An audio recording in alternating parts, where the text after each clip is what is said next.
Wait, is that the hottest rapper in the game right now? What? No, What? that's just Laser Stories. Oh, man.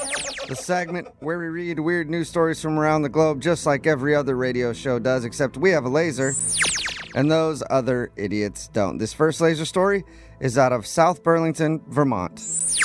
A 29-year-old guy named Michael Gonzalez ordered a pizza the other night, and thought he saw the delivery car pull up. Okay. So he went outside and walked up to the car to pay for it. Sweet. But somehow, probably because it was nighttime, Michael failed to realize that it wasn't the pizza guy, it was a cop car. Ooh. Whoa. It doesn't sound like that. I mean, I get it. Like, the sirens could look like a pizza sign. It wasn't an unmarked car, it was an actual police cruiser, so he came to the window, and one of the officers thought he recognized Michael from somewhere. Uh-oh. And then the cops ended up running his name, and sure enough, he had an outstanding warrant. Oh, no. You go from that high, like, Yes, buddy, pizza. to like, oh, no, I'm going to jail. So they arrested him, and they found a small amount of heroin and ecstasy in his pockets as well. Oh, dang, bro. Yeah. Then they realized he was with a friend who was also wanted for petty larceny and arrested him too. I think it was really awkward when the pizza guy finally did show up and they were both in handcuffs. Like, Can I still get them to pay for this? Because boss is going to be angry if I take this pizza back. He's due in court yesterday, but we haven't had any updates yet. No word on what happened to the pizza. This next laser story is out of Frankfurt, Germany. A 24-year-old dude named Leon Berger walked into a police station last week, and he asked to speak with an officer. Okay. And he told the person at the front desk that it was a serious matter. So what was his issue? Well, Leon's problem was a personal one. He wanted to break up with his girlfriend, but he didn't know how to do it. That's rough. Well, Yep. I don't think police, though, are the ones to give you advice. Like maybe a best friend, even a mom, Yeah. a neighbor. Apparently, he just did not understand her anymore. So one of the female officers took him aside and proposed several alternative scenarios. That's They nice of actually, them. like, heard him out? That's kind of cool. The police force did not describe what options had been suggested to Leon, but they were very clear that the actual breaking up was a job he would have to do himself. Yeah. Man, you guys can't just go tell her for You me. had to call 911 or whatever it is in Germany that we call. The police even said, quote, "We are willing to advise, but we cannot close the deal. That is up to the individual." Whether or not Leon took the advice and broke up with his girlfriend, we don't know, but they go the extra mile in Germany. You know what? That is community policing at Yeah. its best. Dope. Yeah. This next laser story is out of Kentucky. Harold Holland and Lillian Barnes got married on Christmas Eve way back in 1955. He's 83 now, and she's 78. Oh, that's Cute. awesome. The couple had 5 kids in less than 10 years. Oof. Then Harold's job took a toll, and they split up in 1967. Oh, I thought this was a good story. He admits that it was all his fault, and he was working too much, and he eventually got remarried about 8 years later, but his wife passed away back in 2015. Lillian's been remarried twice, but her husband also died in 2015. Then a few months ago, they both showed up at a family reunion and started talking.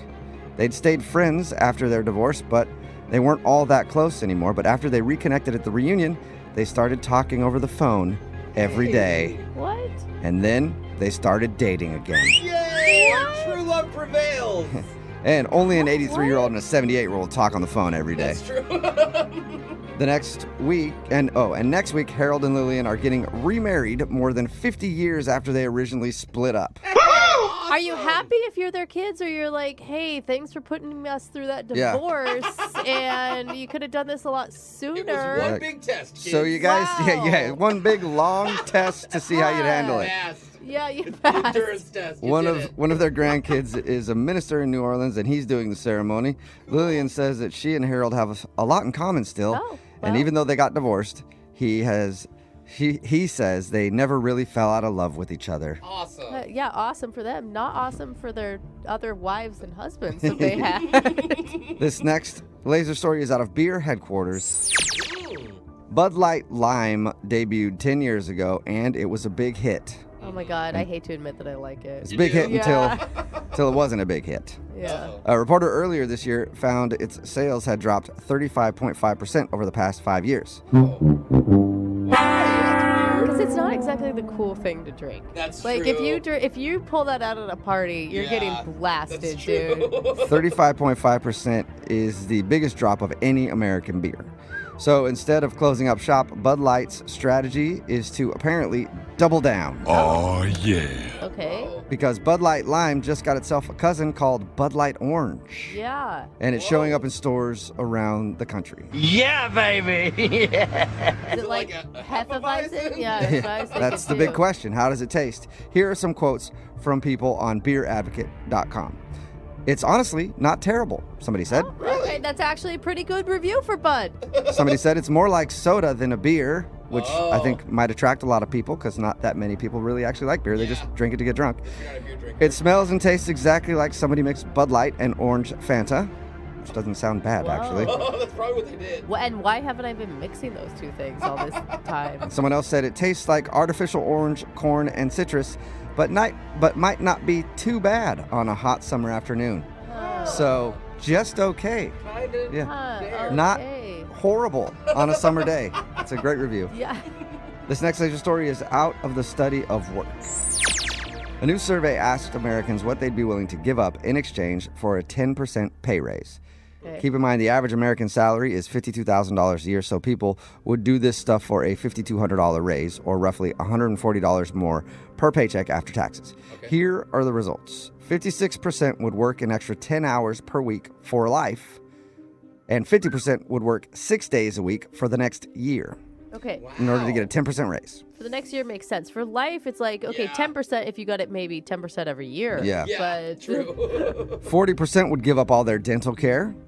Oh. Who needs teeth Yeah. when you got $5,200 over the course of a year? that's not really going to save you money, I guys. could buy new ones. 19% say they'd go with no health insurance at all. Whoa. All right, listen. We need to talk about your cost efficiency. I did that for like 7 years, but that wasn't by choice. Yeah, I just didn't have I it. didn't have it, right? Yeah.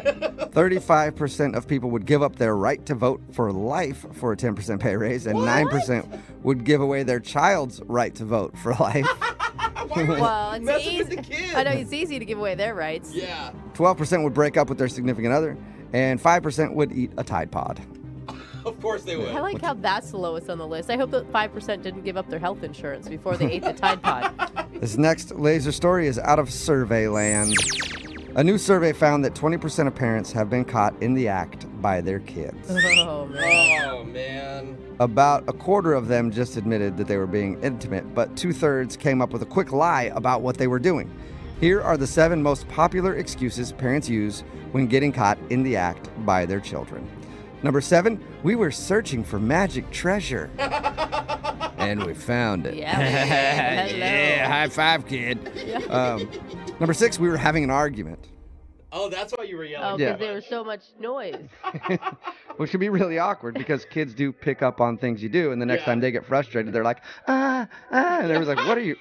I'm frustrated. That's the frustrated sound my mommy makes when they're And arguing. I'm jumping on the bed because there's a lot of bed noises, Yeah. too. Okay. Number 5, Oh, we were man. playing a new sport. Whoa. Yeah. Number 4, we were tickling each other. That's a good one. Yeah. Number 3, we were just moving around in bed a lot. Couldn't get comfortable. Yeah. Couldn't get. This isn't comfortable. Number 2, we were play fighting. Yeah. Okay. And the number 1 excuse that parents use when kids walk in on them being romantic is, we were cuddling. Yeah, Oh, we were that's cuddling. sweet. I cuddled Well, they hard are. today. I I was mean- cuddling hard. I don't think they say that. I don't want to know about your cuddling anymore. Speaking of somebody who cuddles hard, this guy. Right? That's the sound of a turtle humping a shoe, which means that Laser Stories has come to an end for the day. We'll do it again, same time on Friday.